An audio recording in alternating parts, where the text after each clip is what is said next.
All-inclusive food and drinks at Busch Stadium had us wondering, what if everything was all-inclusive? St.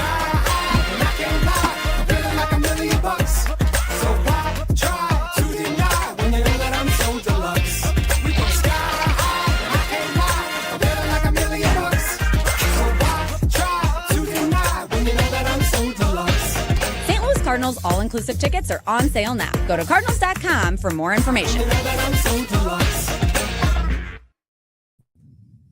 Okay, two things. Number one, the all-inclusive at Cardinals is spectacular. 703 Club is great. UMB Champions Club, they do it right. I mean, it's not all ballpark food. You get real food. You get if you want to have a meal, you get all-inclusives from the Cardinals. Brooke, you've had them. Oh, yeah. They're pretty awesome. Yes, they are really, really good. And a lot of amazing food there. But when I go to the ballpark, I don't mind either way, whether it's all-inclusive or if it's just ballpark food. Ballpark food's great. I feel like whenever I go to any sporting event, Randy, I just know that I'm not going to eat healthy, nor what do they say is like the amount of calories you should have in a day? Like 7,000, I think. No, not 7,000. What are you talking about? Is that 2,000? Is that your diet plan? Yeah. It's around like 2,000. You years. just know that you're going to well exceed that, maybe to 7,000. That Shack chicken sandwich has to be around 7,000 itself, especially if you add the donut. And then your $20 beers. I heard somebody paid $20 for a beer. I think they must have given a nice tip in that. Maybe they'd had 3 or 4 beers before. $20 for a beer? Yeah, that's what they said. What? Let's find out. Text in. You don't even have to text in. You're already watching us. Yes. So just use the chat room. Good morning, by the good way, morning. everybody. It is the Randy Karraker Show featuring Brooke Grimsley. Matthew Rocchio is also here. And Sports Hub STL is presented by DraftKings, where the crown is yours. That's a good different one for today. How's everybody doing? It's Good Friday. It is too, a Good Friday. by the way. One of the greatest comebacks in history. Oh, yeah. Yes. We were talking about it before we came on the air. DeMar Hamlin is right behind this weekend. Randy. That's I mean, he was resurrected. Yeah. So you're not technically wrong. But the other guy didn't have a training staff. That's true. He did it on his own. Right. He did it on his own. Yeah. The other guy. Whoa. Pretty famous guy. Apostle Eraser. Randy, he had 12. He had a solid 11 at that point. He had a solid 11-man group supporting him there. Come on now, that's like 2 pit crews. One other to bring this back to sports. You guys were too young. You weren't born yet. But Hall of Fame safety Larry I'm not 2000. Wilson. Sorry. Yeah, Hall of Fame safety Larry Wilson, St. Louis Cardinals number 8, retired. Once played a game with 2 broken hands, and he intercepted a pass.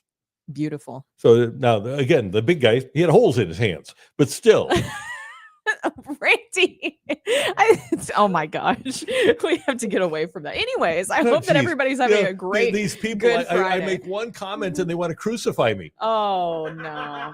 I set him up for that, didn't I? I set him up for that. I just set you up for that. I shouldn't even mention that it was Good Friday, anything like that. But yes, one of the greatest comebacks in history, sports history. I think I might have to agree that DeMar Hamlin. Okay, we got to have one other quick discussion here. Okay. I'm afraid of where this is going. There are actual Reese's shaped. It's not the Reese's that like the flat eggs. The actual egg shaped Reese's are the best Reese's. Oh, 100%. Way by far the best chocolate to peanut butter ratio. Yes. And so they're actually shaped like an egg. If you haven't seen them, they're delicious. So they might even go half price like after Easter on Monday. But I might take them all. But right now you can get them at CVS. You're a CVS person, I right? am. Yeah. I think it's buy 5, get 5 free. Ooh. Yeah. And we have one right down the street too here from the podcast studios. That's lunch. Those are my favorite. That's lunch, Randy. 7,000 calories. Yeah. So you have plenty of room with 7,000 calories a day. But yes, they are by far the best. I do like the standard. I think that just in general, the big size, the big size Reese's peanut butter cups. Yeah, those are right, top tier. Yeah, big cup. Yes. Those are good. Okay, so we will get to the Cardinals. Here we go. The Cardinals last night were beaten by the Mets 4-1. So 2 games ago, Cardinals get shut out, right, by Brown and the Astros. Then on Wednesday, they scored 4 runs, but 3 of them, and I know this is the H ratio, but 3 of them did come on a Lars Nootbaar 3-run homer. Mm-hmm. And the rest of the team only accounted for 1 run. And then last night, they only come up with 1 run, and they fall to 1-6 on the road. So I think there are things, and granted, you got to give pitchers some credit here, but I think there are some things for the Cardinals to be concerned about. I'm more concerned, actually, Brooke, about the road record than I am about the games where they don't score, because it's such a roller coaster ride when you have an offense like the Cardinals have. Yeah, well, I mean, their offense has been good this Really year, good. but at home. And I want to amend something I said yesterday, because I was talking about how exciting this team is to watch. I want to change that to exciting to watch at home. At home. And just not on the road, because yesterday it was really interesting because Canning, they actually saw him during spring training. So it wasn't like this was like a brand new guy out there, and he looked fantastic. I mean, 6 innings, only gave up 1 run, 102 pitches out there. And Canning, he did keep the Cards off stride with some late movement and placement, but at the same time, it's not like the first time that they've seen this guy before out there on the mound. Right. And so that's, I don't think it's troubling. It's just unusual because this offense has been so good. It's nice to have them only score 1 run and have that be the exception and something to be concerned about. But he had good stuff last night. He struck out 8, and I think the Cardinals will bounce back. I don't believe, and David Robertson Peterson pitches for the Mets tonight. Somebody named David, and but David. We know David's well, but I'm not concerned about the offense. I'm more concerned about the things that happen. And Palante, yeah, he got hit hard on the Vientos home run, even on the play where they screwed up the rundown.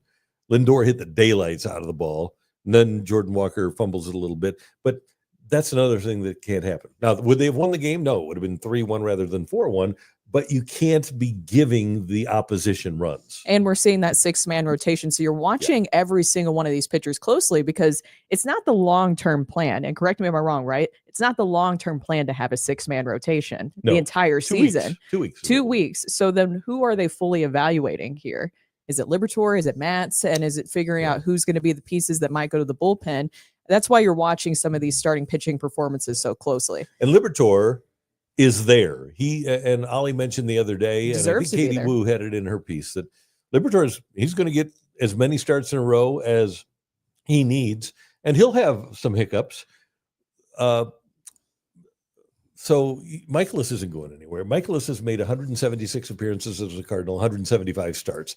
And one thing, when we talk about sending people to the bullpen, there's such a dramatic difference, Brooke, between, and you see it, you've covered baseball enough, but guys go down to the bullpen a half hour before game time. It's a routine that they have to prepare to get ready to pitch when you're a starter. When you're a relief pitcher, you got to get up and be ready in 5 minutes. Yeah. And some guys just are incapable of doing that. And a lot of guys are incapable of making that adjustment.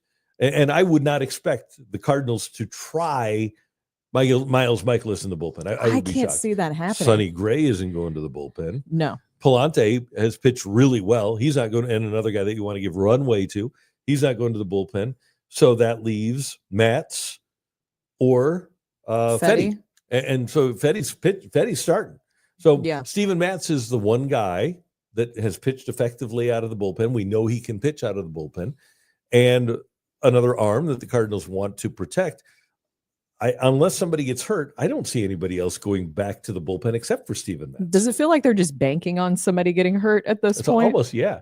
And he's probably the guy, right? Yeah, sadly. Yeah, because he's a good guy. He is. To some of your comments here on the page, Miles needs to be cut. McGreevy needs to get an opportunity. McGreevy was going last night. I didn't see how he did. Anybody? Let me check how McGreevy did last night. But maybe when you get to midseason and you only have to swallow what, $9 million or $8 million, maybe that's the time that if you want to swallow the money that Miles Michaelis is due, maybe that's when you do it. Miles Michaelis, by the way, outside of the game in Boston, and everybody had a rough series in Boston, but he has. In his other 2 starts, he's gone 10 2/3. His earned run average is about 4.4. And Brooke, Matthew, if I get a 4.5 ERA, if I can get 6 innings, 3 earned runs out of Miles Michaelis every time, that's exactly what I'm looking for. And I'm not going to judge him negatively or positively on one start, like a lot of us want to do because of the start in Boston. McGreevy pitched on the 16th. So 2 days ago. 2 days ago, 5 innings pitched. 4 hits, 3 earned runs, a lot of home run, walked 1 batter and struck out 5. His ERA for the season currently sits at 4.26 through 4.26 through 19 innings. I think that the thing, though, is that is fine with Miles Miklasz. I think a lot of people were just kind of fed up when you're talking about this youth movement, giving these young players runway, that you do have a pitcher that, that maybe that's just fine, but I want to see Mike McGreevy is what I keep seeing over and over from fans. I get that, but the reality of the situation is that dollars do play a role here. They do. On a couple of fronts. Number one is the Miles Miklasz money that you owe him. And the other one is 3 years down the road when you bring up McGreevy, when he gets to arbitration will also play a role in when the Cardinals bring him up. Yeah. I want to go back to the road woes. And also, it seems like certain pitchers always have the Cardinals number. We always talked about the TBD being an issue for the Cardinals over the years, but also it just seems like, what do you think that it is that the Cardinals are able to beat up on some of the top pitchers? They performed well here recently against top pitchers, and then they get shut down by either rookies or journeymen like a Canning. Yeah. And like you said, they saw Canning in spring training. I think there's just times, I think, because it's not just a this season thing, which is very early on at the season still, but this is something that we've seen in recent years. And maybe that's a game plan thing with Brant Brown. Maybe he needs to better prepare them and give them more education. And I know they don't want to overdo it, but maybe that's one of the things that they need to do. Ellipsis 150 asks, is the Brant Brown high starting to wear off a little bit? I don't think so. I think he'll be fine, but we have to remember that these guys essentially, so you had February, March, April, they're 3 months into a completely different routine than they've had before. And I do believe that there are going to be down times for them. They're still not striking out a ton. I know they had 11 strikeouts yesterday, but I think the plan is still in place, to your point, still working. It's just that right now the balls aren't traveling out of the park. And I think that's one thing. When you look at the first 10 games of the season, they had 48 of their runs came from home runs. Like 6 of their runs in the last 10 games have come from home runs. So the offense has been pared back a little bit, and it's because they're having to small ball everything in right now. And so maybe there is something. We had a chat in there talking about the lack of slug from Jordan Walker over the last 50 at-bats for him or so. That was from Eric Cleveland. So there is maybe some questions about slugging percentage, but the approach at the plate, the things that we called out last year, that I think we're still seeing the success in that they're not striking out, they're not chasing too often, unless you want to hone in on a Griffin Canning start where he was just mowing him down with high stuff. Well, and again, it was one game, right? And that's the big key. And the other part of it is when you talk about the struggles, and let's throw Victor Scott in there as well, because he hasn't hit recently like he hit early in the season. But the reason that these guys are getting runway is because of the fact that the Cardinals want to see how they play out over 6 months. It's not a 2-week snapshot. It's not a 3-week. It's not a 1 month snapshot. They want to give these guys a full opportunity to show what they're capable of doing over a complete season. Yeah. And also just looking right now at some of the team batting stats compared to others in the league. I mean, the Cardinals are up there in OPS. They're top 6 right now in all of Major League Baseball, and OPS, to me, that is better than last season. But to your point, at the end of the day, and I saw what you were talking about, Eric Cleveland's comments about the slug and the right-handed power not being there just yet. Is that something that concerns you that you're eventually going to have to address? Because we talked about that. This is an evaluation season. And so you might have to, at the end of the season, if there's not that right-handed power, do you go get that? You have to, because otherwise you're counting on a soon-to-be 35-year-old, well, next year, if you start the season with him, Nolan Arenado. And if you decide that Jordan Walker isn't the guy, then you are looking for that right-handed power hitter, and you have to have him. It was interesting the other day talking to somebody over at the ballpark, and got a mild complaint about the pressure that the media puts on Jordan Walker. And I pointed out, I said, it was your organization that said he was the best prospect since Pujols. Yeah. It wasn't us. Wait, we didn't say that.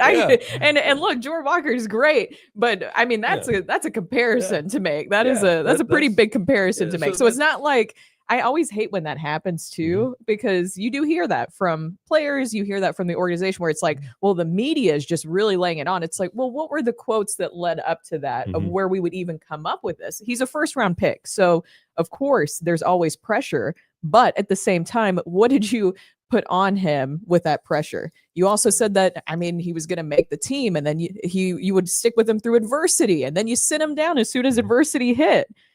I mean, those are things that we as the media did not do or say. And by the way, I think Jordan Walker handles it fine. I think he's kind of oblivious at this point to it. This division is winnable, isn't it? This is from Josh Cansey.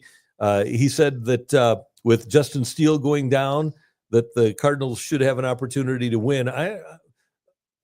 Sure, you can say that. Justin Steele goes down for the Cubs, and the Brewers have sustained severe injuries to their starting staff. Sure, the division might be winnable, but it might not, because you just don't know about your players. So depending on the team that you have, you might say, yeah, this is a winnable division. But what do we know about Mason Wynn? What do we know? I think you can count on Donovan to be a good player.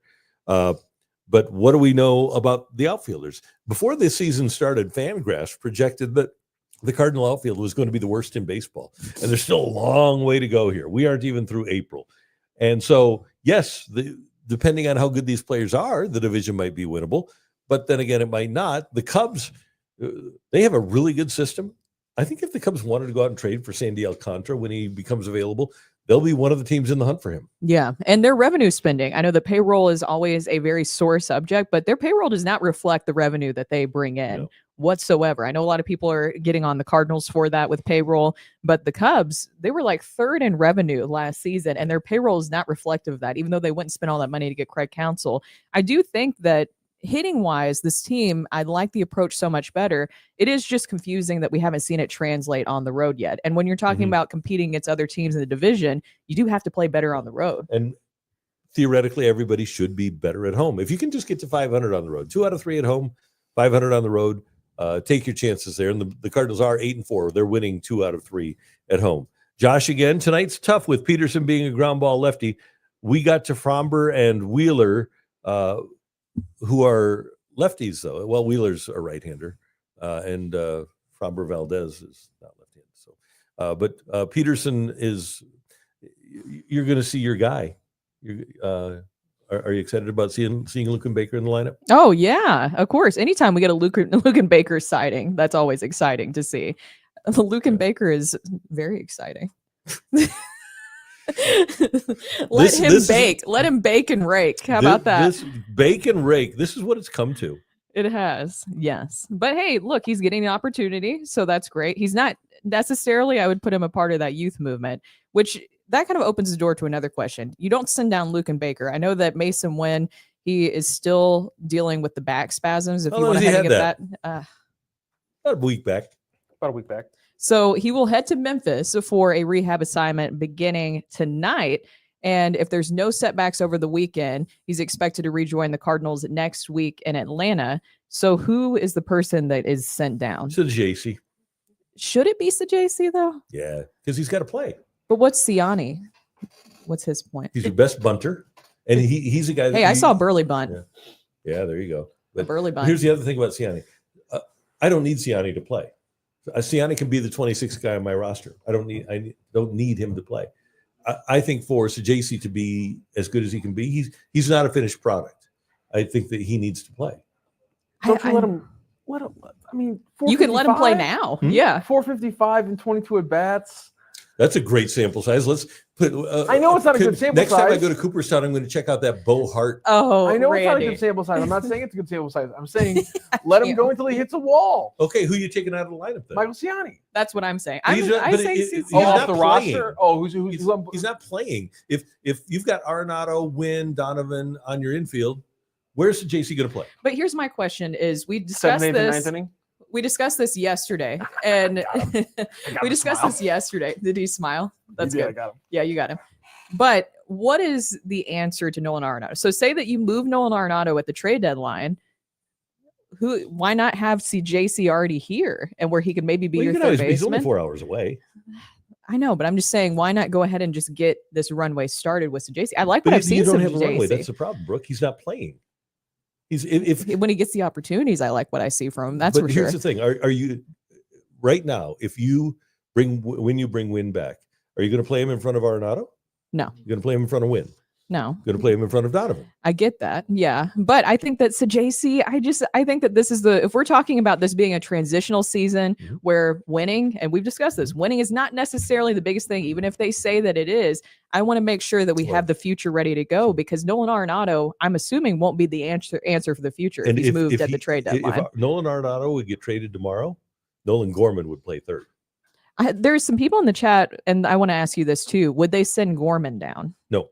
I can't see them sending Gorman down. They're going to. Gorman is going to get some runway when he's healthy. When he's healthy, he's drawing that's walks, the biggest thing. People.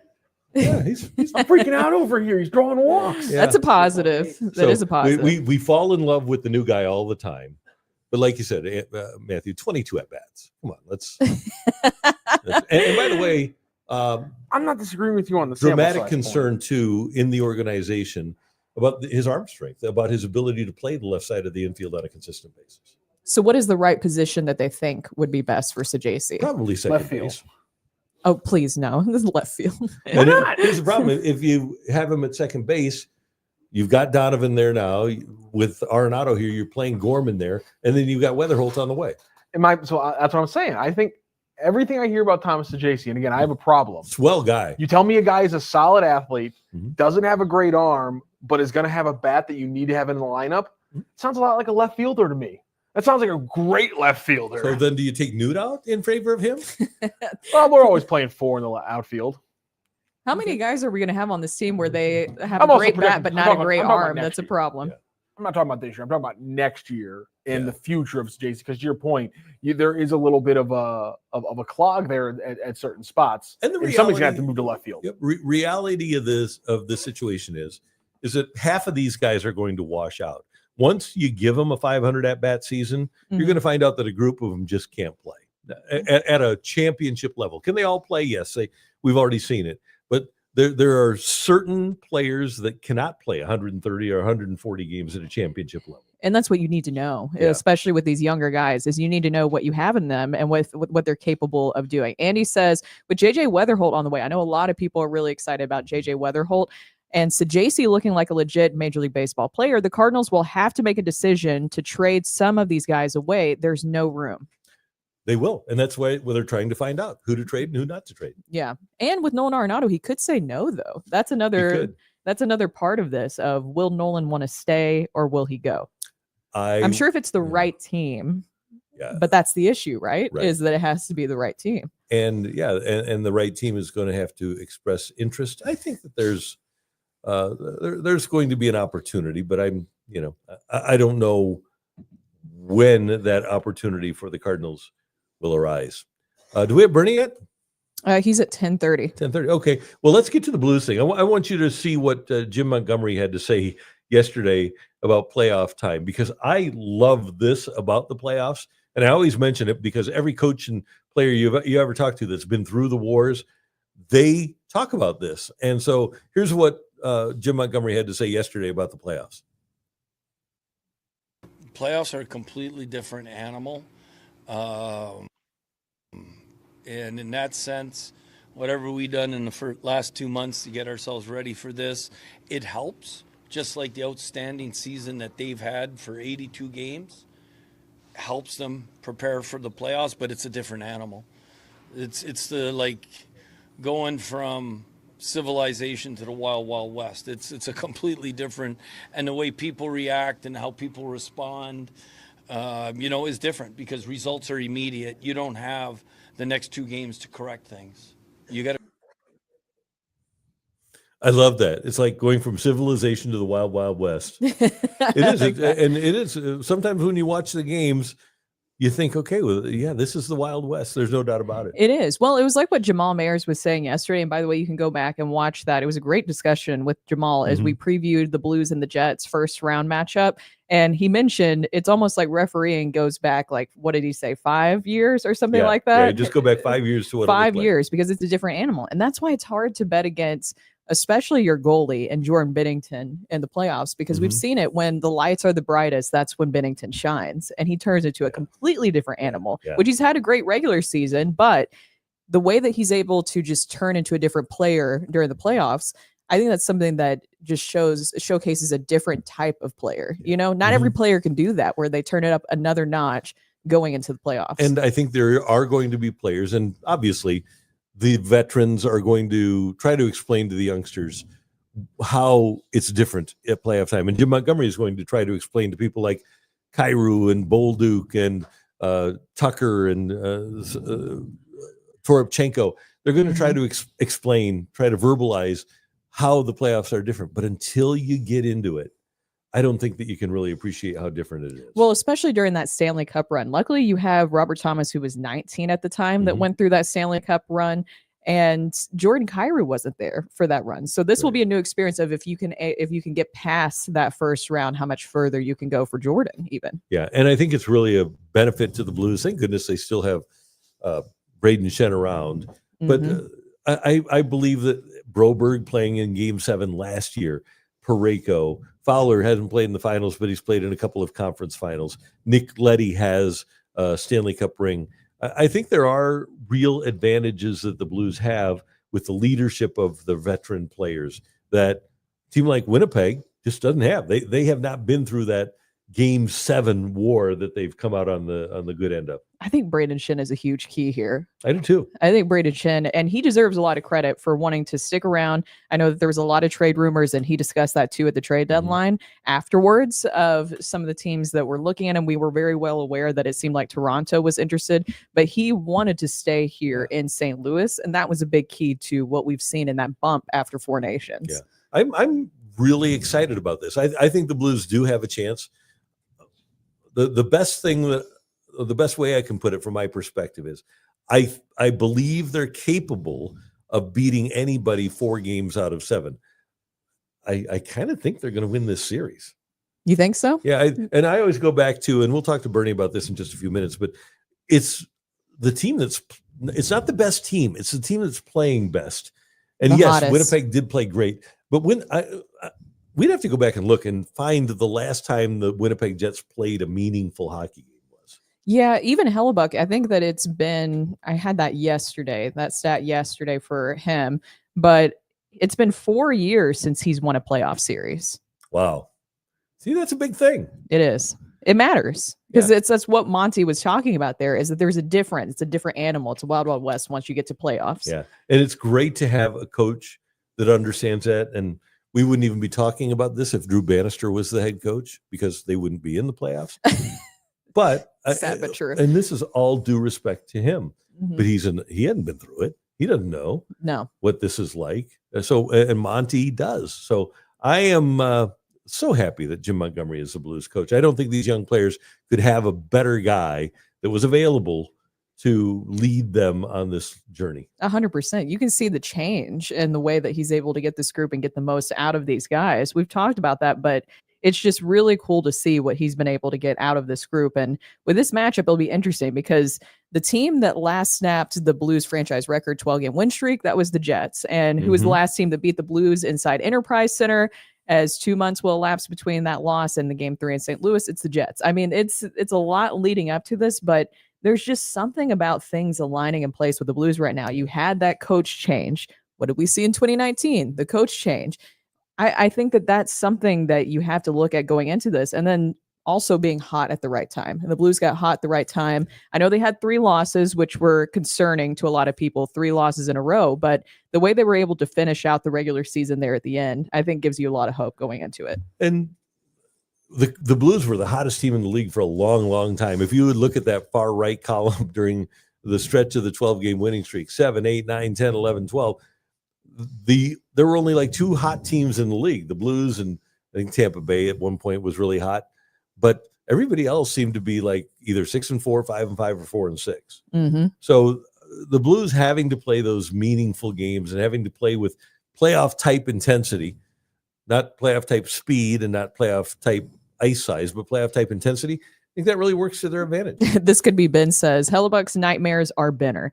Number one Blues fan says Binnington is definitely in Hellebuyck's head. Every time they face off, it counts. Jordo beats him. And we saw that in Four Nations. Yeah. So hopefully we will see that tonight. Let's see who's going to be on the screen here in 1 second. Hold on.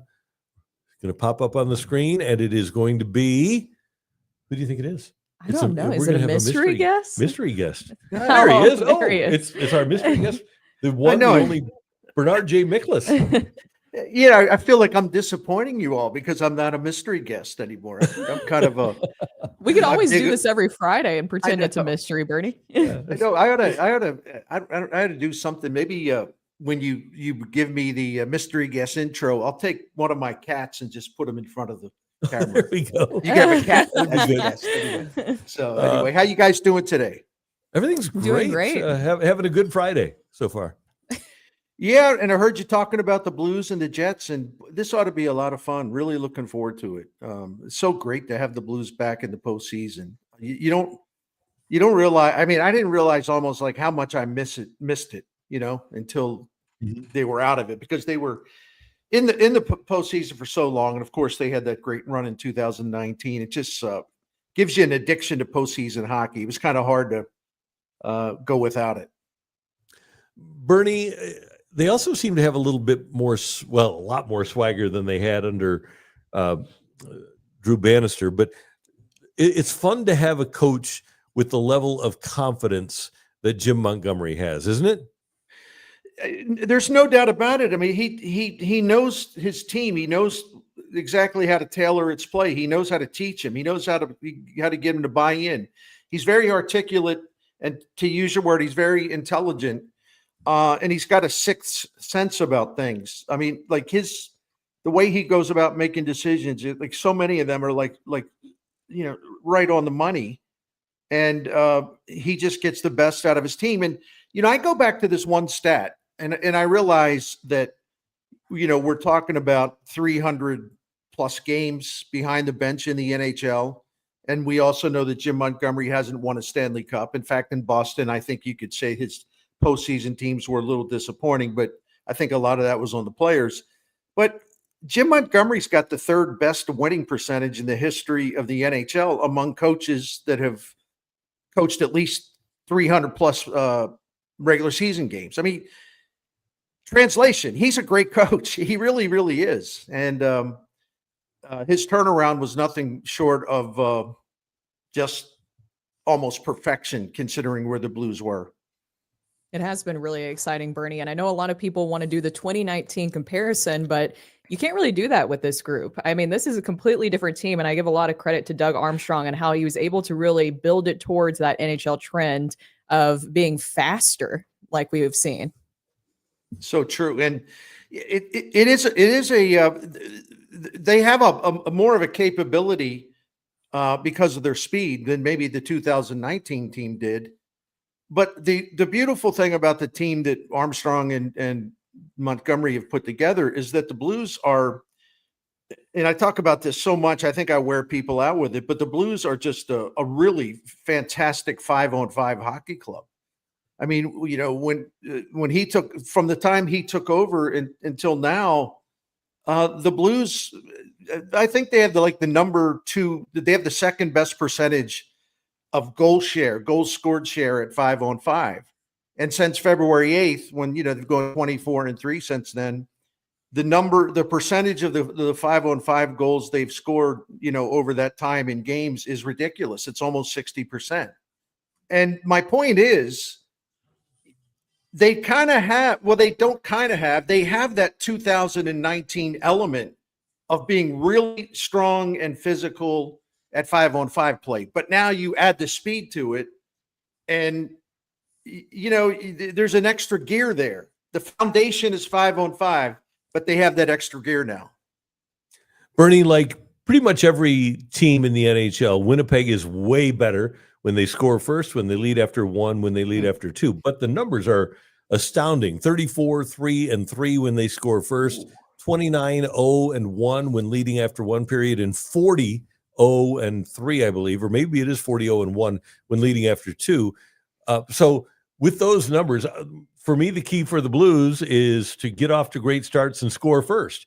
And if they can do that and maintain that presence that they have, if they can get off to good starts and keep it going, they'll have a chance in this series. You got to do it 4 out of 7. But one of the things about this series is you cannot get behind early. I totally agree. And that's excellent analysis from you, Randy. And the beautiful thing about the Blues, if they could get those early leads in games, right? The Winnipeg Jets have been a very disappointing team in the postseason.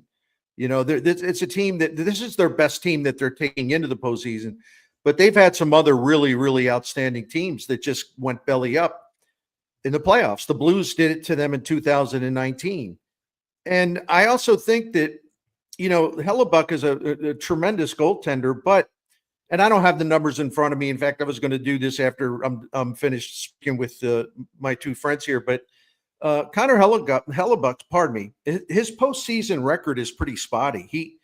He's not nearly as good in the postseason as we've seen him in the regular season, and he has had some real stinkers in the postseason. So the point is, if the Blues, especially in those games at Winnipeg, they get the early lead, they take the crowd out of it. Maybe there's a little doubt all of a sudden with those Winnipeg players that have had previous postseason failures. And maybe the Blues coming out and getting a quick goal or two gets inside of Hellebuyck's head, you know? So I think that would be a wonderful way to get this thing going. Score the first goal or two. Yeah, to your point about Hellebuyck, I found this the other day when I was reading up on it. It's been 4 years since Hellebuyck has won a playoff series, and each of his past 2 postseason appearances, he's delivered a sub 900 save percentage. There, see, you did the research. Thank you. Excellent. Yeah, and let's face it. You know, I know we expect Binnington to perform miracles. It's probably not fair, but that's one of the reasons why I get a big contract, and that's one of the reasons why he'll always be one of the most beloved Blues in the history of the franchise. Don't forget that first round in 2019, he completely outplayed Hellebuyck. Completely outplayed him. And then I don't have to tell you guys, but I just like talking about it, you know, in the Four Nations face-off. All the Canadian fans were just like, oh, they got to get, you know, Binnington out of the goal. They got to play whoever the heck was next. We got to play the number 2 guy. He's shaky. He's not good. They're ripping him on Hockey Night in Canada and everything. All right, you get to the I'm going to call it the gold medal game. You get to the gold medal game, and it's Binnington versus Hellebuyck.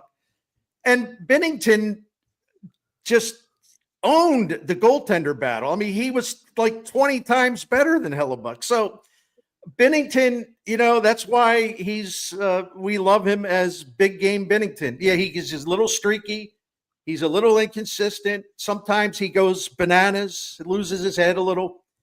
But you put that man in goal in a huge game, and he is at his best. And I love that. Yeah, we need the Canadian media just to continue to talk about him going into this series, because I feel like that just adds more fuel to his fire. I think you're right. So, but what a fun team. You know, one other thing I wanted to throw in here, you know, I noticed nationally or internationally, because that includes Canada, that the Blues aren't given much of a chance. And I do understand that. I do. It's not like I think that's crazy to say, oh, well, Winnipeg will win this one. I saw one projection gives the Blues only like a 30% chance of winning the series. But here's what I think is being overlooked. When Jim Montgomery took over, the day he took over, the Blues had 60 games left on the schedule, right? As it turns out, Winnipeg at that same time had 60 games left on the schedule. So they've both played the equal number of games since Jim Montgomery took over as coach. Winnipeg only had 3 more points than the Blues over that time. And in terms of 5-on-5 play, the Winnipeg and the Blues at that time, those final 60 games, they were 2 of the 3 strongest teams in the league at 5-on-5 hockey. And their goal percentage at 5-on-5 hockey was basically identical. So when I think people outside of St. Louis are looking at the Blues, they're looking at the entire record of the season rather than the record that really, really, really matters, which is the record since Jim Montgomery took over. And then they kicked it into high gear after the Four Nations face-off. And they've been the most dominant team in the league. So I understand why people say, well, Winnipeg, best team in the league. You know, the Blues had a nice little run, but blah, blah, blah. Completely overlooking and underestimating the impact Jim Montgomery's had. It's a different hockey team than it was in the first 22 games of the year. Hey, Bernie, one other Blues item from me, and I didn't put this on paper. I was just thinking about it as I was driving around yesterday. If we're going to look at the general managers from the salary cap sports, I won't include baseball because it's a different animal. Andrew Friedman has advantages that other general managers don't have. But if you look at the GMs from salary cap sports and you pick out the best ones, as you would say, I think Doug Armstrong has to be in the photo of best guys in all sports. I think he does. Listen, we all talked about money that was misspent, perhaps. Well, definitely with some of those contracts to defensemen. And you know, you can't expect Doug Armstrong to be perfect. I mean, all of these guys are going to do what they can, and he was kind of scrambling after Pietrangelo left. But some of the moves that he continues to make, where at the time he makes the moves, maybe they're not considered a big deal. I think Cam Fowler was that, because people, oh, Cam Fowler's done. You know, he's toast. You know, no, he wasn't. He just had to get out of a really bad environment of losing hockey. And you look at, okay, well, what, you know, Armstrong needs speed. He needs an upgraded defense. He needs a younger, fast center. But geez, they don't have the money to spend for that. Well, okay, he basically becomes a rebel in the NHL using the very rarely used offer sheet system to steal Holloway and Broberg from Edmonton, which was not very popular with his colleagues in the NHL. And I mean, we could talk about one pickup after another that were sort of below the radar a little bit or underestimated a lot. And they have paid off. In other words, the impact's been much greater than expected. The other thing they've done is draft very, very well, and you have to do that if you're a team in the Blues market size and their revenue flow. I mean, it's fine. Don't get me wrong, but they're at a competitive disadvantage compared to a lot of the big market teams. But they outperform most of those big market teams because Doug Armstrong knows personnel very well, and he knows how to draft, and they know how to draft and develop players very well. And I think he's been good at sort of always having a good leadership base on the team. So I think he's a phenomenal general manager, and you know, the Blues have been very fortunate to have him. To your point, looking at no, they really are. You know, Bernie, I wanted to switch gears over to the Cardinals because we were discussing this earlier. Still early in the season. I feel like I have to say that, but it is still early in the season, small sample size so far, but the road woes have been an issue that we were seeing early on, and Canning had the Cardinals numbers. They were held to just 3 hits last night. What is it that they're not able to translate some of that to the road so far this season, that success that we've seen at home? It's well, in the Boston series when they got swept, you know, they actually scored 20 runs, but the Cardinals pitching was massacred in that series. Then you go to Pittsburgh, and the Cardinals lose 2 out of 3 games there. And their offense, even though they ironically enough, they beat Skeens in the second game, their offense was bad in the first game, and it was bad in the third game. And it's like, here we go again. Now they go to New York, and that was just a very sleepy game by the Cardinals. I mean, it just had nothing going on. Thanks to Victor Scott and Brendan Donovan, they were able to have, you know, one moment of excitement. So I'm not sure why their offense this early does not translate to road success. Is it just a thing, or you know what? I guess what I'm trying to say is, like, what would be the deep-rooted problem that would prevent them from, you know, doing better on the road offensively?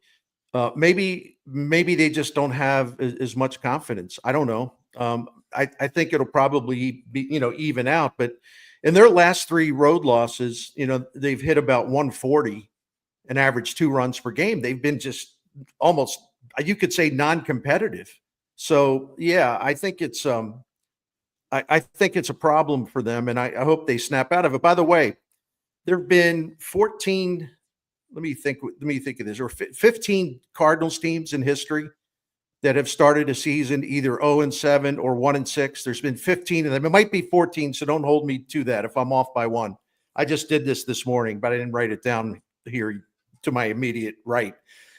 Of those 14 or 15 that started out, 14 or 15 teams that started out 0-7 or 1-6, only one of them rebounded to make the playoffs, and that was the 1985 Cardinals, which is unbelievable to me that team started out so bad on the road anyway, and ended up winning 101 games in the National League pennant. But it's not a good spot to be in. You got to start winning some road games. History tells us that you have to. Bernie, actually today is the 40-year anniversary of the Cardinals bringing Vince Coleman up at home, and he had a hit and a walk and a couple of stolen bases, and that's what changed the Cardinals in 1985. If they don't bring Vince up, because by that point Lonnie Smith was pretty well used up as a member of the Cardinals.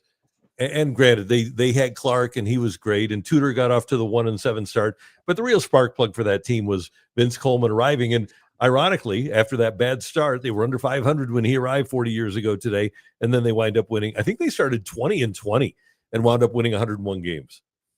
By the way, I apologize. I realized I was not plugged in my laptop, and I just got the warning that I was about to go bye-bye. So I had to reach down and get my cord there. Vince, yeah, but I had to reach down and get Vince Coleman and plug him into my laptop. So no, he was unbelievable, and I was around back then. I was before football season started. I was helping the late great Rick Hummel cover the Cardinals for a while as like his backup, and it was electric. The presence that he had and the difference that he made. And it's really unfair to a dude like Victor Scott, but you see some Vince Coleman in him. You know, they're built differently. Scott looks like he could play fullback for somebody. And he's going to have more power, but he's a great base stealer, and he's also a great small ball guy, you know? And I love the way he bunts to get on base. I mean, it's really going to be fun watching him continue to grow up in the big leagues, because he's a really special talent. I can't tell you how happy I was last night, because last year, all we heard from Ollie was, well, one of the reasons that we don't steal is because we're behind. Down 4-0 last night, and they still steal a base. You are allowed to steal when you're down and try to score runs that way too. Now, granted, they didn't hit the ball out of the ballpark, but I wish that Ollie would be even more aggressive. I do. And the only thing, I agree with you. I just want to make that clear. The only thing where I hold back a little is just I look at individual players and how many are really good at it.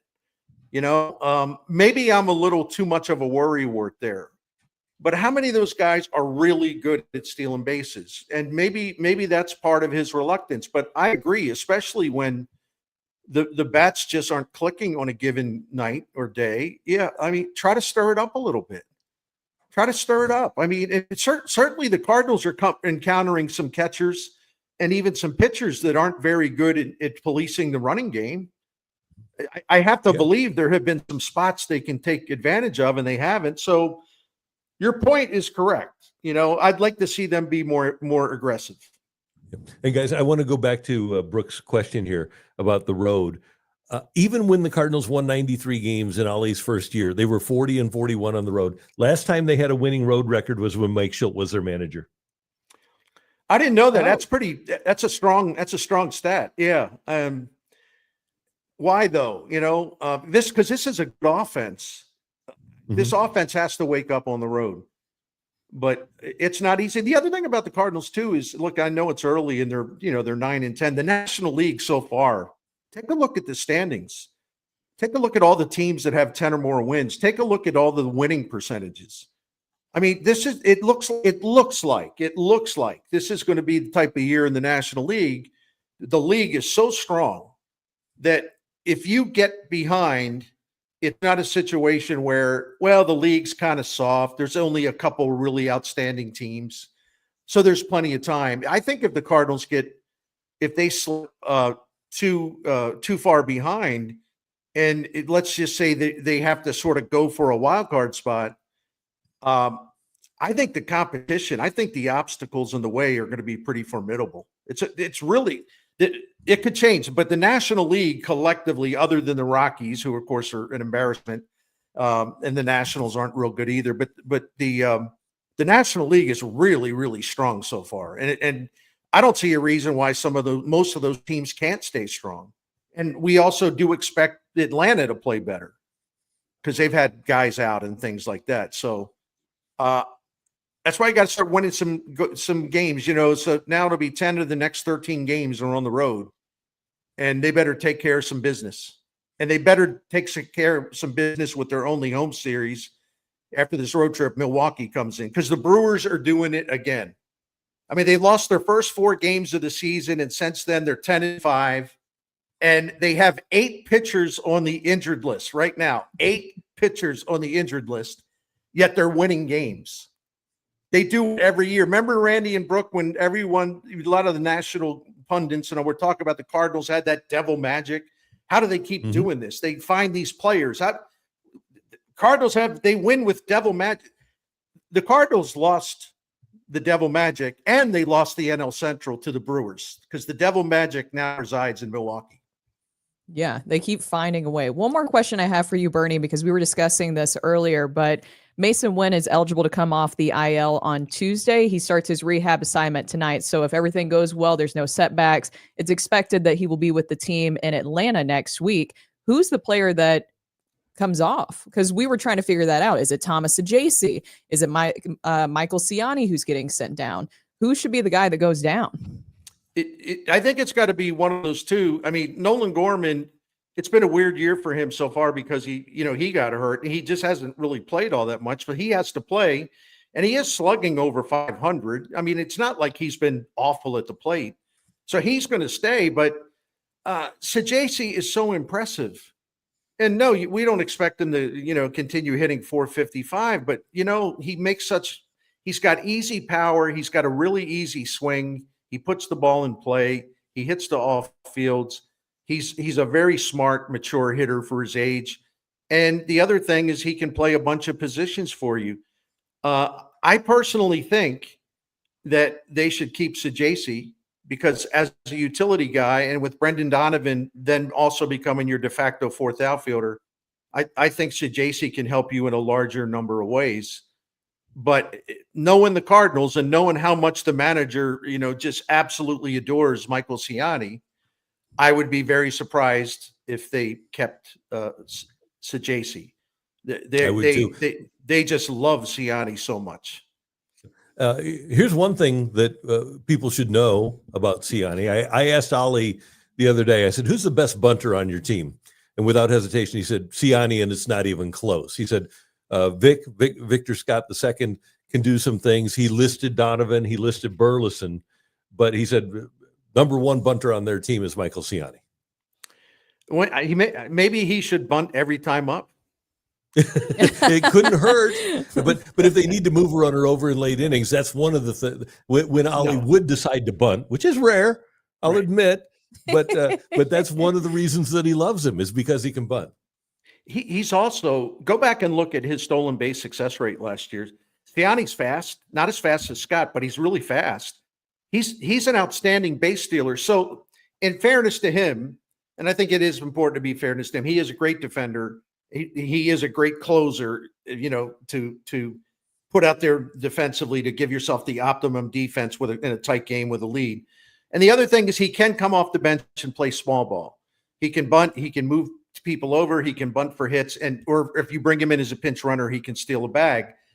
He's the one guy that has that. It's an interesting mix of skills, but he has it, and they are applicable to certain situations in games. So I get it. I mean, I think maybe they love him a little too much, but I get the reasons why they appreciate his style of play.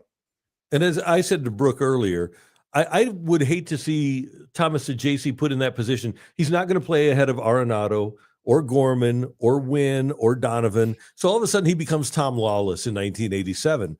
And I don't want to see Thomas Saggese sitting here rotting on the bench as the 26th guy.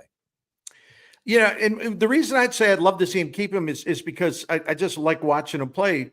And because I think if they wanted to, they absolutely could move him around and keep him busy enough.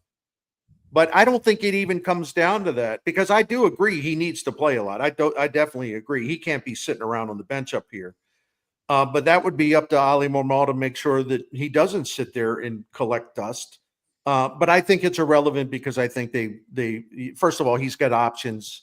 And the other thing is they really like Mike Siani's I'm going to call it like a late inning skill set. They really like that. All right, So, Bernie, one other thing, and let's again point out, because I think that sometimes we get ahead of ourselves after teams have played 18 games. But in this small sample size, a tenth of the season, Nolan Arenado and the Cardinals have the highest OPS at third base in the National League, 907. The Dodgers' OPS at third base is 7th at 593. I wonder if, with some of the issues that the Dodgers are dealing with, if the one place we know that Arenado would accept a deal to is LA. I wonder if the Dodgers, if things keep going bad with Max Muncy, who's hitting about 180, I wonder if the Dodgers will express any interest in Arenado. that's a great question. Money's not an object with them.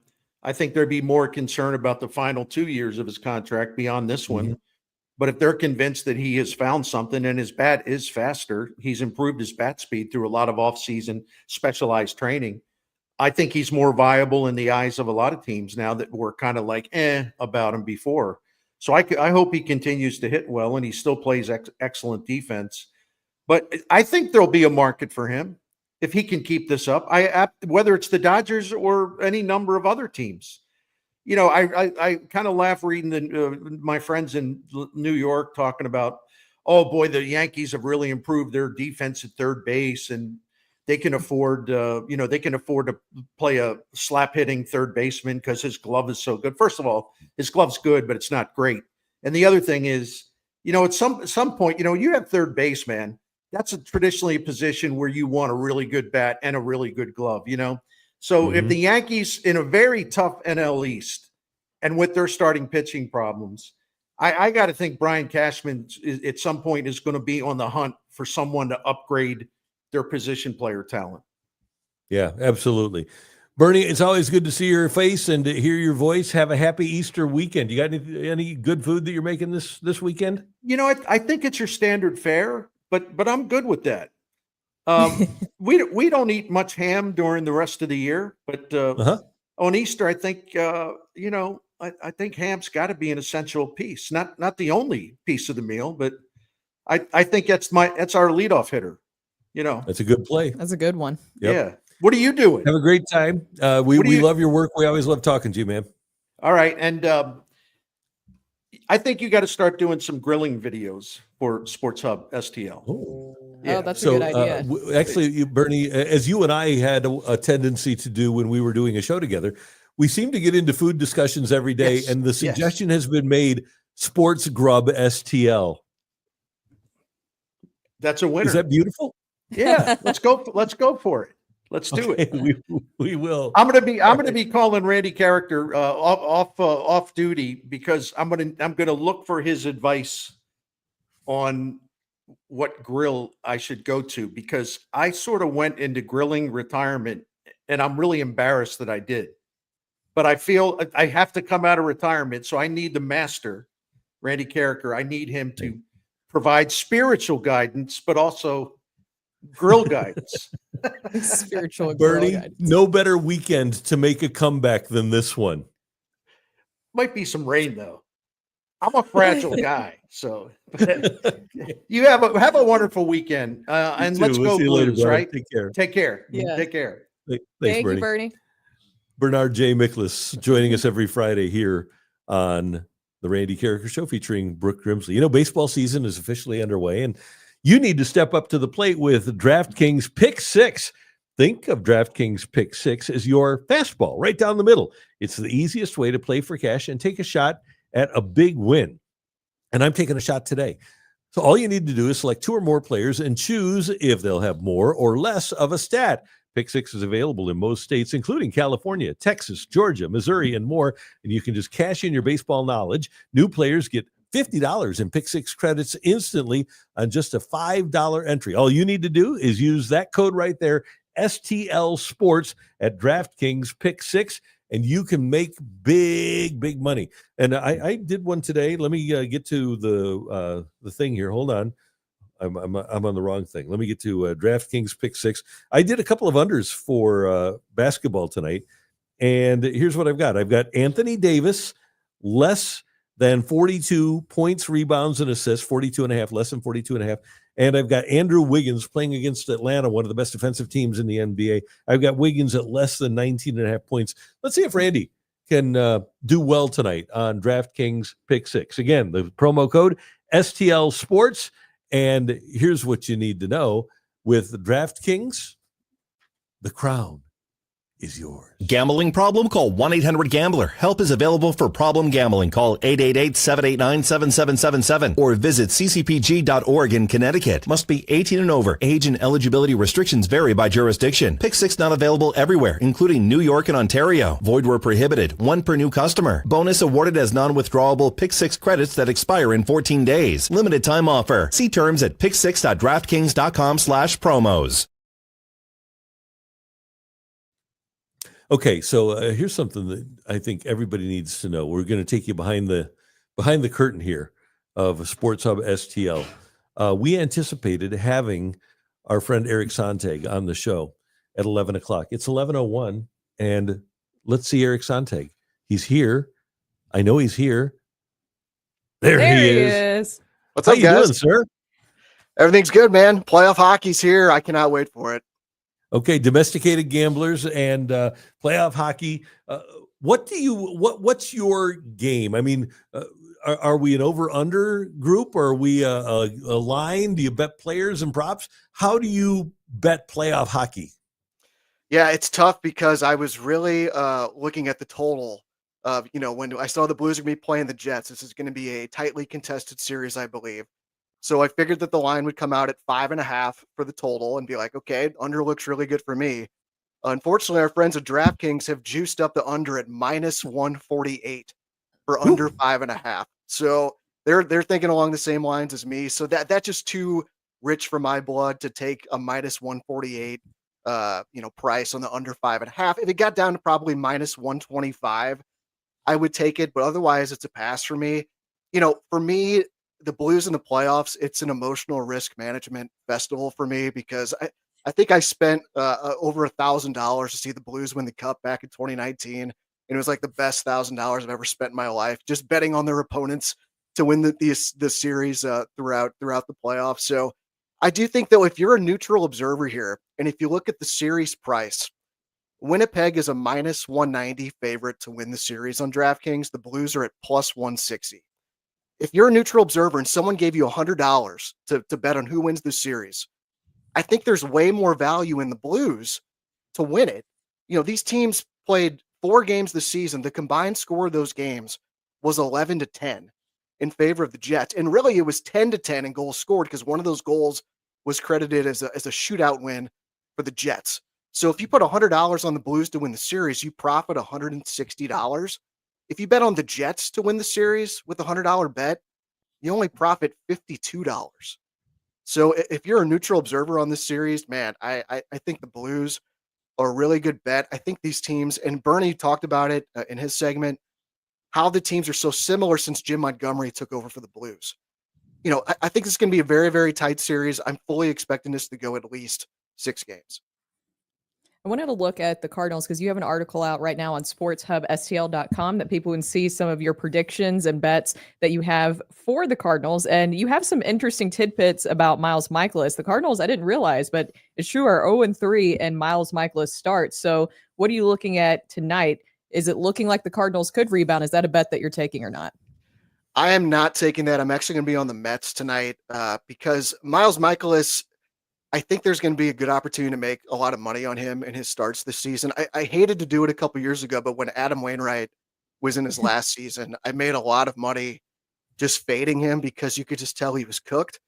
And with Miklasz, he actually looked a lot better in his last start. He only had, I think, 6 swings and misses total over his first 2 starts.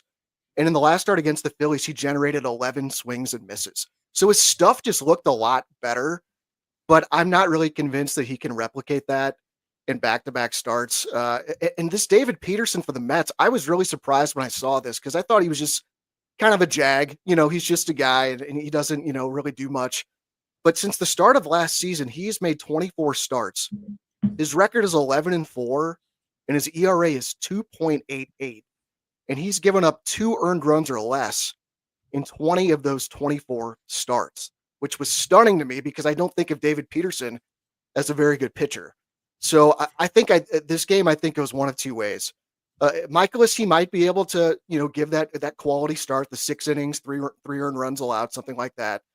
But I think Peterson, even if Miklasz is at his best, I think Peterson can match Miklasz, and then you always have to account for the blow-up factor where Miklasz is putting a lot of balls over the plate, like we saw in Boston, and the Mets winning a rout. So I don't want to lay minus 175 on the Mets on the money line. It's not a good recipe to win long term if you're laying minus 175. You can take the Mets -1 on the spread and minus 122 on DraftKings. That means if the Mets win this game by 1 run, it's a push. So I like doing that to be able to kind of get a discount on the money line price. So if the Mets win this game by 2 or more runs, it's a win for me. If they win by 1, it's a push. And if the Cardinals can win this game, I'll be pleasantly surprised. I do not have faith in Michaelis. It's just really hard to trust him to have 2 good starts in a row. What's interesting about the Cardinal offense is that you would think a left-handed heavy group like this would really have a dramatic advantage against right-handers, but the Cardinals hit 273 against righties, 271 against lefties, on base 335 righties, 358 lefties, on OPS 757 against righties, 773 against lefties. They actually have better numbers, even though they're so lefty heavy, against left-handed pitchers. Yeah, I think part of that is just the small sample size of it all. And also, I think over the last week, we've seen a regression to the mean for the offense and for the starting pitching as well. Last Friday on my show, Domesticated Gamblers, we were talking about how the Cardinals had the worst. They were dead last in starting pitching ERA at that time. This was just last Friday. And now over the last 9 games for the starting pitching, the ERA is 1.67 and the whip is 0.78. So that starting pitching ERA that was dead last in baseball a week ago, it's now up to 14th in the major league. So now very average starting pitching staff. And for the offense, like you mentioned, they were so hot to begin the season. And now over the last 8 games, they've scored just 24 runs. So an average of 3 runs per game. I'm not panicking by any stretch about that. I think that's just, like I said, this is just regression to the mean. I don't think the Cardinals are a top 6 or 7 offense in baseball. I think if they're in the top half at the end of the year in offense, that is something we would certainly take. And if the pitching's around middle of the pack too, I think that's what this team is. I think it's a 500 team. I took the over 75.5 wins before the season. I'm expecting this team to win somewhere in the neighborhood of like 78 to 82 games. And I've seen nothing at this point to change my opinion on that. I think, the Cardinals are 9-10 right now. I think they're right on pace to be a 500 team, and that would cash the over if you took the over on the win total before the season. Eric, before we let you go, anything you like in these NBA playoffs? Oh man, I think I tend to lean under in these games, especially in the winner take all games. And like we have 2 of those tonight. So I don't have the numbers in front of me, but I know over the years, if you look at game 7s in the NBA playoffs, the under cashes at a ridiculous rate. So with the Heat and the Hawks tonight and the Mavericks and the Grizzlies, I would definitely lean under there. And looking at a futures play, the Indiana Pacers are plus 2,200 to win the Eastern Conference. I was on them last year at a similar price. They've kind of become my pet team. I watch them a lot. My best friend's a Pacers fan. They're on FanDuel Sports Network, so I get to watch a lot of their games. And this team made the Eastern Conference final last year. And I think I had like a plus 2,700 ticket or something on them to win the Eastern Conference. Unfortunately, they got swept by Boston, but I like their matchup against the Bucks. Lillard is out for the Bucks, at least for the beginning of the series. And then we get the Cavs in round 2. And even though the Cavs are the number 1 seed, Boston is the minus 150 favorite to win the Eastern Conference. So I like that the Pacers avoid the Celtics until the Eastern Conference final again.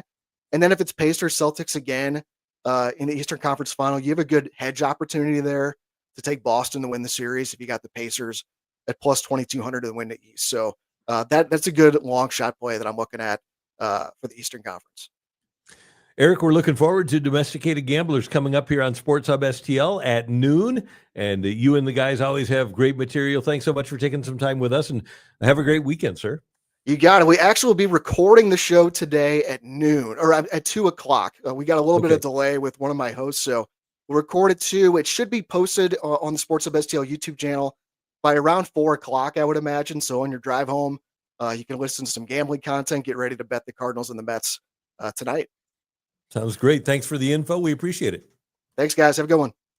See you too, Eric. Thank Eric you. Sontag from the Domesticated Gamblers show here on Sports Hub STL. And again, you'll be able to hear it and see it at about 4 o'clock. Also, this afternoon at 1 o'clock, we have Cards Hub 365 pregame. Daily's Cardinals content right here on Sports Hub, Cards Hub 365, powered by Gray Bar. And you'll have Brendan Schaefer and Ryan Fagan coming up at 1 o'clock this afternoon here on Sports Hub STL. Here on the YouTube page, you can also get the show on demand from YouTube following the live broadcast, as well as on Apple, Spotify, or any other major podcast outlet. We'll also have a post-game show tonight. It is brought to you by Gray Bar, your distributor for electrical and datacom needs. And if you want the best Cardinal coverage in town, then what you need to do is check us out here at Sports Hub STL. Again, 1 o'clock with Brendan Schaefer and Ryan Fagan with pregame Cards Hub 365. And we also have a lot of other shows this weekend because we will have you covered for pre and post game. You see that we have Battlehawks Weekly, also Blues Hub Weekly. Where's that one at? Where's my little Blues Hub Weekly one? Oh, It wasn't on the schedule. I didn't know what time it was supposed Roughly- to yeah, be. that's true. Yeah, roughly Sunday. Roughly 7 o'clock on Sunday. Roughly, yeah. We like to go by the roughly 7 o'clock on Sunday. Blues Hub Weekly with Jamal I couldn't fit Mayers and roughly I. into the graphic. My bad. You should have just put like half of it in, of like maybe it's going to be Kinda off to the available side on a little Sunday. bit. Yeah, just like You got a a business- tinier than all the other ones where it's like, it's happening. But yes, we also have City Hub too post game, and that's at 8 o'clock. Will you be on that, Rockio? I'm assuming so. Indeed, he will be. We play the Vancouver Whitecaps. White. Yeah, they're actually good this year, which is That doesn't help us. surprising to everyone. So that kind of sucks. Yeah. Yeah, another one. Oh. Who are we going to beat? We've lost 4 straight, have we not? Yes, they have. That's so depressing. Who are Not we gonna great. beat? Yeah, when are we gonna thank you. win one? That's the thing about soccer. It's kind of an any given Sunday kind of thing. No, okay. There we go. You can show up and a team just completely just fall apart.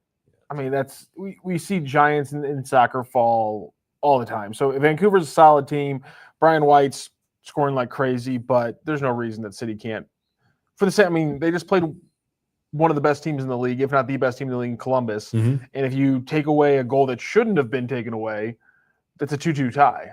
So, I mean, that's not great, but also pretty good showing against one of the best teams in the league. So I don't think they're going to get run out, but they got to score more than one to win. Yeah. Brooke, what did you think of Aaron Rodgers' appearance on the Pat McAfee show yesterday? Oh, don't you always love an Aaron Rodgers, Pat McAfee appearance where he just drops news and wonders why nobody has picked him up yet in the NFL? It's interesting. It doesn't exactly make Aaron Glenn look great. I will give Aaron Rodgers that. They basically had him come out there just to tell him, yeah, we're moving on from you, and that that's their plan. He asked him, this is according to Aaron Rodgers, of course. We don't have the full, there's, what do they always say? There's 3 sides to every story. So this is according to Aaron Rodgers. They flew him out there and Aaron Glenn asked him, so do you want to play football? Rodgers said, yeah, I'm interested. And then Glenn said, we're going a different direction at quarterback. Here's the thing, though. I don't think that the Jets could have won because if they would have done what Rodgers suggested and just do it on the phone, then he would have gone on Pat McAfee and said, can you believe they fired me over the phone? Exactly. So I thought it was actually the professional thing to do. While he said it could have been an email and that it was a waste of time, I thought it was the professional thing to do, that they at least made it face to face. It seems like he took it personally that they asked him, do you want to play football? And I think that is a fair question, considering that he has talked about running for a political position in the past. VP. So maybe they were just saying, are you sure that you want to play football anymore? Are you considering maybe retiring? Because he even teetered with that on the Pat McAfee show of, apparently he has a new partner in his life, some mystery woman who's out there. And wasn't he dating a witch at one point? He was, yeah. I don't know if I this wonder is if the he's still with her. same woman or not, but apparently Danica Patrick was it Olivia Munn. Is that the Olivia that he his was dating history has been all over the place. Yeah, he dated Olivia Munn. And then he dated Danica Patrick, which was that was something. And he's dated a lot of just random Shailene Woodley. That's right. Yeah, the actress. Maybe he's still with her. You think? No, they're not. No, Shailene Woodley said that. Yeah, she said that like no. he like irreparably like harmed her life. Like she she talks now about dating Aaron Rodgers, and she's like, it was a point of darkness in my life that I had to crawl out from behind. Like darkness. It's. Olivia Munn, 2014 to 2017. Danica Patrick, 2018 to 2020. Shailene Woodley, 21 and 22. Mallory Edens, 23 to present. Hold on, who's the witch though? There was a witch, wasn't there, There at a certain definitely was, point? yeah. Maybe that's her legal government name, and then No, she changed Mallory it to Eden something. Mallory Eden is the daughter of the Bucks owner. He's dating her. Yeah, he's daughter of the Bucks owners who he's dating. Yeah, and he's part owner of the team, right? Rodgers is. He's got a stake in the Bucks. I think he has a minute like 3% stake. So Blue of Earth was the That's witch. it. Oh, Blue of Earth. Okay. And is now sisters with Danica Patrick in an exciting new love triangle. Yeah, he's got 1% of the Bucks. I knew. It was Okay, very interesting. He's married to. But apparently he mentioned that on the Pat McAfee show too. What team would even want him at this point? I'll tell you what, Brooke, if I were the Steelers, that's the big one. And he talked about them, I would draft a quarterback, whether it's Dart or Milrow or somebody. I'd stay as far away from Aaron Rodgers as I could possibly stay. I would stay so far away. And I know that you might say, to your point of what they have right now, they don't really have anything because they'll just run out there with Mason Rudolph, but somehow they'll still find a way to be a 500 team with Mason Rudolph. They will, because Tomlin always finds a way. If I was the Steelers, I would stay so far away from it because look what happened with the Jets. The Jets gave Aaron Rodgers basically everything he wanted. Every single thing that he wanted, even bring in Devontae Adams. So certain players that he wanted, certain coaches that he wanted. And I know the injury is not something that you could predict, but they still gave into every little thing that he wanted. And he still wasn't satisfied. He would go every single week and find a way to still blast the Jets. Yeah. What team would want to deal with that? So I can't imagine they would. Now, on the flip side, if you're the Steelers, and it wouldn't take an awful lot of draft capital, I think it'd just take money.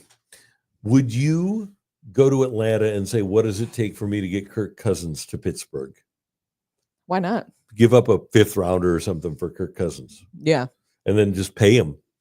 I would rather have Kirk Cousins than Mason Rudolph. And if you are uncomfortable using a rookie, then you go and try to trade for Kirk Cousins. To your point, if you're going to draft a guy, then do you really want Mason Rudolph to be the guy that's teaching him the NFL? No, I would probably want the rookie teaching Mason Rudolph how to play. He's made a career out of this, though, so props to him. Yeah. It's just weird. I think it's so funny that Aaron Rodgers is just perplexed and has zero self-awareness as to why nobody would want to deal with him right now. And he's 41 on top of that. Right, yeah. I really, and I know that I'm going to change in 5 years. My opinion will be different, but right now, I think he is negative. Rodgers, I think he's negatively affecting his legacy. And Ellipsis 150 asks that question. Has Rodgers tarnished his football reputation in Hall of Fame case with his off-field antics and also the stuff he said? I don't think he's affected his Hall of Fame case, but in terms of his football reputation and his legacy, I think it looks different now. Now, that being said, I think it'll look a lot different in 5 years too. If he's out in 5 years, 4 or 5 years, if he retires now, I think we'll go back to remembering him for the Green Bay 4 MVP Rodgers. But if he goes to another team and messes up, then I think he got problems. It is crazy because his legacy was always going to be tied with the fact that Brett Favre was kind of a jerk to him when he was young. Yep. And the fact that the end of his career is him becoming the asshole in the NFL is just, it's sad. It's unfortunate because he had such a great story. You know, he fell in the draft, and you know, he probably could have gone number one if he would have gone out the way that people talked about him. He falls apart. Favre's not nice to him. Wins a Super Bowl in Green Bay. Everyone loves him. What was the discount double check? Discount double check. they win the Super Bowl, they go to another one. Even the Jordan Rodgers stuff, I was still kind of on Aaron's side. Mm-hmm. I'm okay with it. Fine. If you don't like your family very much, you don't get to pick them. Fair enough. But then everything from there has just been a slide down. And so, it's not going to affect his Hall of Fame candidacy. Terrell Owens still got in the Hall of Fame on a second ballot the way he should have. But it's crazy that his entire legacy and the story around him has been just completely it's the whole, either die the hero or live long enough to see yourself become the villain. That's Aaron Rodgers in a T. That's a nutshell right there. Yeah, he is a nut. Oh, in a geez, nutshell. Brooke, Just had to throw on. that out there. But yes, he is pretty In a nutty. nutshell. He's Whoa. really nutty. But he didn't even, it's crazy because he just has no self-awareness as to why he's in this position. He said that he's even told all the teams, like, you can get me for $10 million. It's like, wow, what a deal. What a deal. What a deal. Two things. Something that happened during the Bernie interview that I wasn't able to update you guys on. Luke Korak confirming that Robert Thomas out on the ice and practicing this morning. Now, no surprise there as you Montgomery's comments, by the way, I want to bring this up too because Montgomery said yesterday they didn't need him on the ice because it was a defense-focused practice. And Robert Thomas is one of the best defensive players in the game. I tell you what, that Patrice Bergeron thing I know we've been talking about the last couple of weeks. Seeing Monty say that, though, all I could think about was like the Bergeron comparison has come to fruition. Your coaches say, we don't need him on a defense-heavy practice. He's one of the best defensive players we got. And Montgomery coached Bergeron. That's a great point. Got the apples-to-apples comp. I like that. Also, Josh Kinsey, seeing as somebody being a little bit nutty, grade the trade, win, straight up for Bubba Chandler from the Pirates. Grade the trade from the Cardinals? I guess it'd be from the Cardinals' perspective, yes. I would say that would be a B- kind of thing. I just think that Mason Wynn is going to be something special. Yeah, I don't think he can move on. Yeah, Bubba, fantastic baseball name though. Sports name. Bubba Chandler is an incredible baseball name. You're meant for greatness. If he was still like projected to be a two-way player, fine, I do it every day. But then again, Mason Wynn was also projected to be a two-way player, and they took that away from him and us bastards. Yeah. But yeah, I don't think Bubba Chandler hits the ball anymore like he used to when he was coming out and in the minors. So you lose a little bit with the non-two player. But I would, man, a few years ago that would have been a fun exercise with both of those guys having the opposite side of the game in their history. But yeah, I'm sticking with Mason Wynn. And Bubba has had a very good minor league career, only drafted in 22, but he's a guy that could be a difference maker. I just would not trade Mason Wynn for him. That's all. An everyday player who has a chance to be a superstar at shortstop for a guy who starting pitchers always get hurt. I wonder if the Pirates would do that deal. I know we're just talking crazy, but it's also crazy that if Bubba Chandler was a lefty, I'd have a different thought process here. It would affect the grade of the trade by at least a plus minus letter grade. Yeah. Like if he was a lefty, I'd be like, okay, I'd give that an A minus instead of like a B or B plus. If he was a lefty, that'd just shift a little bit. The fact that he's a righty, yeah, that's kind of a gamble with pitchers. That's it is a gamble. Yeah. 6'3", 220 though. I mean, it's nice, but you just never know. Never know. Yeah. Josh says that JJ's on the way and Wynn is a week back. Randy, how long does he have that? About a week back. No. So I like 6'3", 220. I do. I like it a lot. But you know what I like even better? That's sturdy. What? It is sturdy. But would you rather have 6'3", 220 or 6'5", 215? 6'5", 215. Alan Bennis. There you go. Love the guy. Great guy. One of my favorite people, but poor guy got hurt. It's true. So Good point. It's there's a lot of horses out there that Mark Pryor. How big was Mark? I thought Mark Pryor was going to be awesome. He had the most free and easy motion that you could ever imagine. He was just an absolute mind-blowing talent for the Cubs. He was 6'5" and 230. Oh, big fella. And in 2003, he goes 18-6 with a 2.43. Then he got hurt. I can't believe he only pitched 5 seasons in the majors. Isn't that amazing? The thing is that you just never know with pitchers, so I would stay away from that. One time I was doing a show when I was at 550. We did the shows over at Maggie O'Brien's. for a season. It was the 2003 season, same season as the book that Buzz Bissinger wrote, 3 Nights in August, about Tony La Russa. And somebody came up to me in the midst of this prior season and said, drunk Cub fan, would you trade Albert Pujols for Mark Pryor? And I said, no chance. He said, you're stupid. Well, who looks stupid now, Cubs fan? How did you even remember that? That's so funny. Well, it's one of the great things. Those are one of the great debates. Would you trade the everyday player for the stud starting pitcher? This is such a beautiful synergy because 20 years later, people now on Twitter are calling you an idiot. I love this. Yeah. Like, how about technology? Your guys' rationale for the Contreras argument also went over about as poorly as the Contreras argument. I didn't even look at the comments. Oh, the guy was just great. go? So the guy was trying to argue that he had. Are you talking about the new version of us? I'm talking about the new it? version. Also got good reaction. Oh, good. What's the latest? Oh God. I mean, yeah, they posted our. People are fans.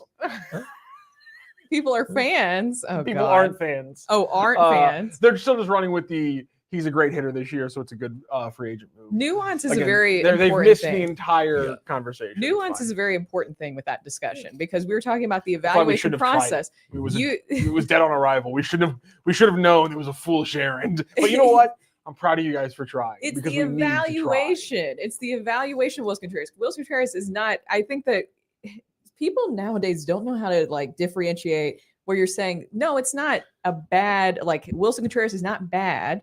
It was the process. You brought him in to be a catcher. His bat would be more of a plus. Wouldn't you say? Like, of course, his bat was something that was attractive one of the to reasons the Cardinals. they signed him. But he was brought in to be a catcher. Is he a catcher anymore? No. So therefore, ergo, this will be never ending. Yeah, no, but the signing, well, it's pretty obvious. The signing didn't work out. If you signed him to be a catcher and he's not a catcher, pretty simple. Yeah. So I don't know. We'll never. And that doesn't mean he's a bad player. Doesn't mean he's a bad guy. Wilson's and it great. doesn't mean it's somebody perceived that it's a bad contract because it didn't work out. No, it just didn't work out as him being a catcher. That's all. Exactly. And it's like and I made the point the other day when the Marlins signed Giancarlo Stanton to a 13-year contract and they kept him for 2. That did not work out for them because I'm sure that when they signed him, they fully expected that they were going to have him for 13 years.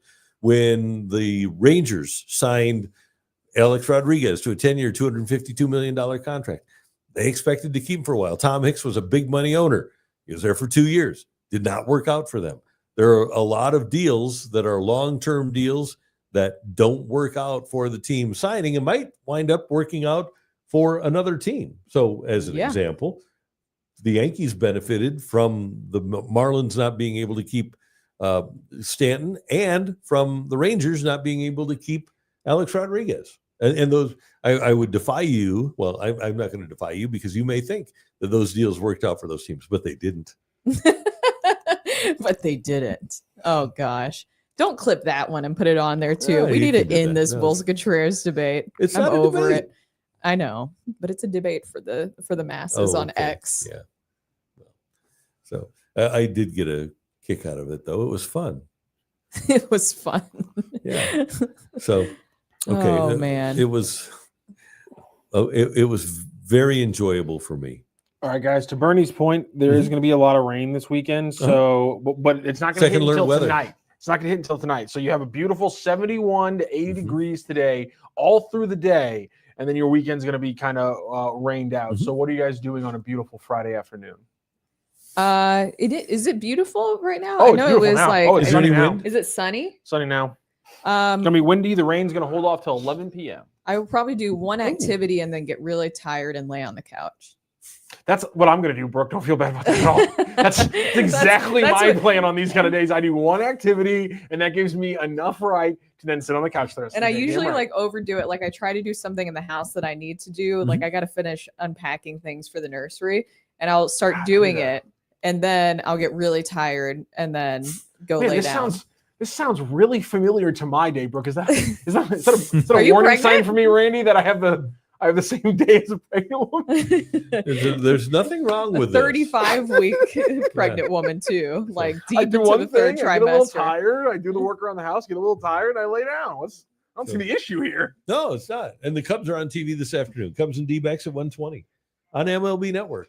So you can snooze Just during the game, relax. Yeah. and or go to the Golf Channel and watch some golf over there. There's plenty to do. Or you could get out and play a quick 9, especially if you're working from home. Tell the boss you're still working, and then go out to the golf course. I will say Ooh, I would be do a good time to go hit watch balls. a lot of TV right now.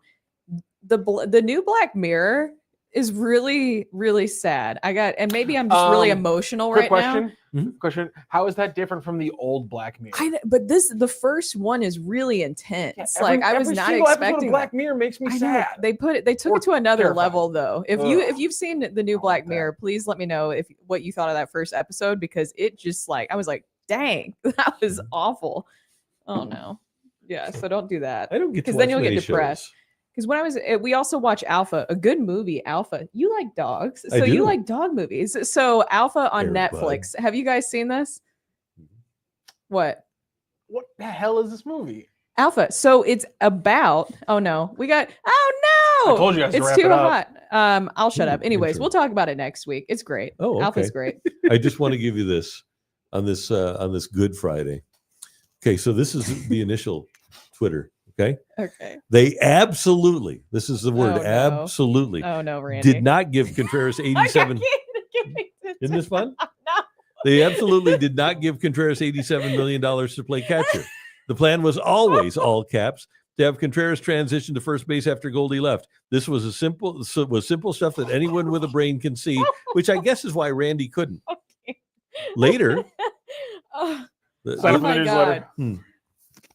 Who are later- all these people? Okay, so I'm looking at the We can't comments. keep Who doing are this. all these people that somehow knew that that was going to be the answer? Of course, they had Herrera in the pipeline, but look at how even with Herrera, now they're saying that he's not even going to be a catcher, possibly. That And they're, we're they're teetering with keep the doing idea. the show for another hour just with graphics on the screen. Do you not? So I get that. Wilson Contreras was never supposed to be the everyday catcher. I will give you that. The plan was probably eventually for one of the other guys to be in, and Contreras would still be a catcher, though. Was that not the Yeah, plan? right. And Herrera was going to Well- come up. Now we're in this position where Herrera maybe needs to even not be the catcher anymore for the Cardinals. So Well- that's why this is to say that that anyone with a brain knew that Herrera and other catchers were coming up in the organization.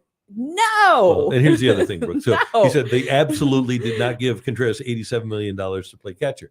And then he goes on and says the plan was always to have him transition Oh to first my base. God. Then if that Who was the knew plan, that? if that was the plan, then why did they offer Contreras the opportunity to choose outfield or first base? If the plan was for him to go to first base, why did they offer him the opportunity to choose between outfield and first base? Oh my God. But then later on, this person, Bab Reed or something, says, after saying they absolutely didn't give Contreras $87 million to play catcher, he said, I'm just using context clues and hoping my favorite team's front office wasn't dumb enough to think Wilson Contreras was going to be catching for the entire 5-year contract. By the way, I think it'd also be fun for you. A little fun fact for you is to look at the age of recent catchers. There's a lot of catchers that are playing beyond the age of 35. They just kind of hang out. You know, Eric Kratz played till he was like 38. No, Stephen there's a Vogt. lot of catchers playing after 35. They're called first basemen. I know they're catching. Martin Martinelli is still catching. Yeah. There's a bunch of catchers that over the course of the last few years have played well past 35. we should and into just the keep this late going on all I think so. season. I think it's like we awesome. should keep doing this like all season just to see Great. where it goes. 30s. I know so. that we're getting the wrap sign, but Oh, we'll okay. never drop this Um, because we don't let things go Yeah. here on Sports Hub STL, especially on the Randy Karraker okay. show. No, especially. Can I tell you guys one little quick thing here? Can I do 1 minute, Matthew? Am I allowed? Sure. One time, like 20 years ago, maybe 30 years ago, I was working at KMOX, doing an afternoon drive at KMOX. And it was probably 30, 31 years ago. And so in an unfortunate occurrence, I ripped my mother for not getting me Easter baskets anymore. That was 30, 31. I Yeah. just said, she hates me. Wow, that was dramatic. It kind of was. But then I got Easter baskets for the rest of her life, which was cool. Oh, that's so sweet that Yeah, she but did all I had that. to do was rip her. Well, maybe that's not the best So, technique. no. But But now it's just all about getting my own Reese's. So we're good. yeah. That's what we Aw. saved an extra minute on for. Okay, so yeah, that's the minute. A great job by our producer, audio, video engineer, the one, the only Matthew Rocky. Great job, guys. Thank you, brother. Brooke, did you have fun today? Yes. Happy Easter. You dressed in nice pastels. Oh, thank you. Yeah, kinda Easter eggy. I'm like an Easter egg. You I'm are. shaped like an Easter egg right now. So yeah, fitting the theme here. We have Cards Hub 365 coming up at 1 o'clock today. You didn't know what to make of that. No, I'm just going to I'm egg shaped. And we will be back with you Monday morning at 10:02. Have a Good Friday and a happy Easter, everyone. And keep pushing that rock. Oh, no.